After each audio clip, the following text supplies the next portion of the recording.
Attachment is your emotional connection to another person. And we've been able to study how attachment follows you throughout your life. This is what describes 70% of children. This is secure attachment. This is what we're going for. And that means the child feels appropriately supported and cared for by the parent.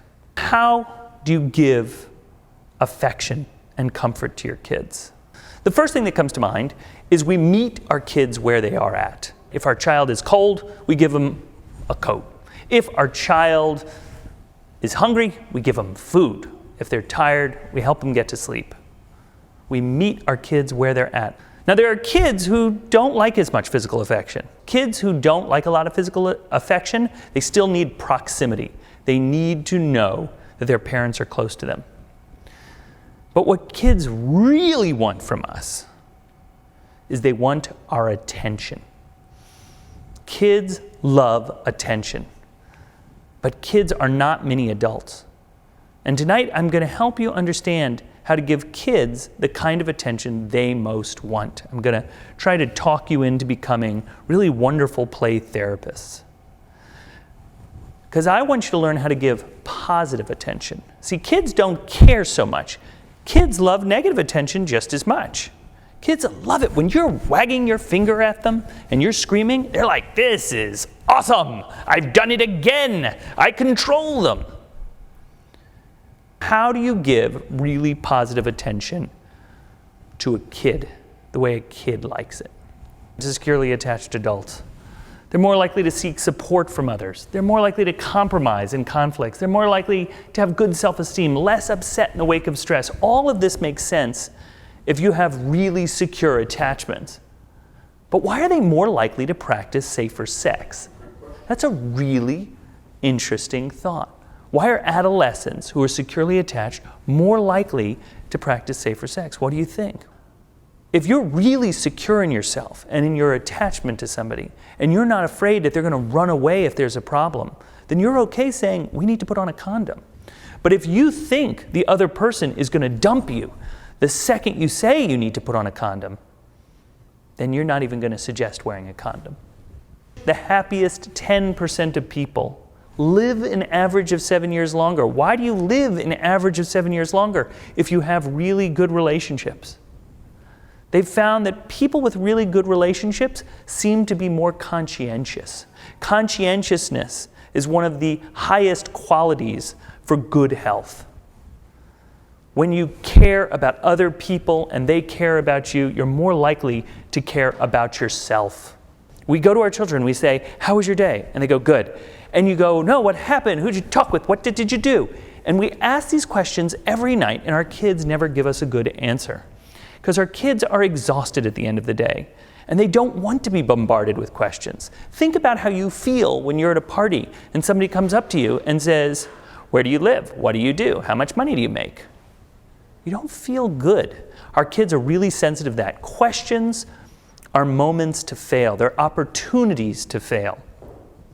Bombarding kids with questions is not treating them as kids. It's treating them as mini adults. When you spend 5, 10, 15 minutes giving them a period of time where you're following their rules, when you're not saying no, when you're not giving commands, when you're not bombarding them with questions, then when you do ask them a question, when you do give them a command, when you do say no, there's a much greater likelihood that they'll actually want to listen to you. May I have a cheeseburger, please? Right? That's how we order at a restaurant. Well, I'm paying for that cheeseburger. Please give me a cheeseburger. We do that to our kids a lot. Whenever you have a command that ends with a question mark or is in the plural, let's go get dressed. That's not a direct command. That's an indirect command. And our kids don't understand indirect commands as well as direct commands. Kids like a bit of authority. They benefit from it, and it helps them in school as well. Give your kid direct commands. Do you think it's time for dinner now? No, it's time to get dinner. Please put on your shirt. Not, can you get dressed now? a direct command. Couples who had less than 5 positives to 1 negative had greater than a 90% chance of becoming divorced. Positives weigh less than negatives. No matter what I say, how many compliments I give any of you tonight, if I turn to you and I go, oh, you're so wonderful, what a great, paid attention, you asked such a good question, why don't your clothes match? That's the only thing you will leave with. And the same thing is true with your partner, and the same thing is true with your kids. That doesn't mean, by the way, that simply having more than 5 positives to every negative means a good relationship. The number might be 11, it might be 20. We don't have that number, but we know that when you get less than 5 to 1, you're in trouble. Now I want you to think about a relationship as an amaryllis, a beautiful amaryllis. You get the bulb in the deepest, darkest of winter, and you begin to care for it in soil, and you water it. If you give the amaryllis a lot of positive attention, it will grow. But if you overwater it, if you injure your amaryllis, your precious amaryllis, it becomes bloated. It dies. And once you injure it too much, it's very hard for it to get better. It's a very interesting fact that couples, partners, when they damage their relationship beyond a certain point, couples therapy has no benefit to it. The real thing you want to do is protect your relationship. I want you to think about relationships as precious things, objects that you want to protect from negatives. Our kids are not necessarily programmed to be really good at relationships.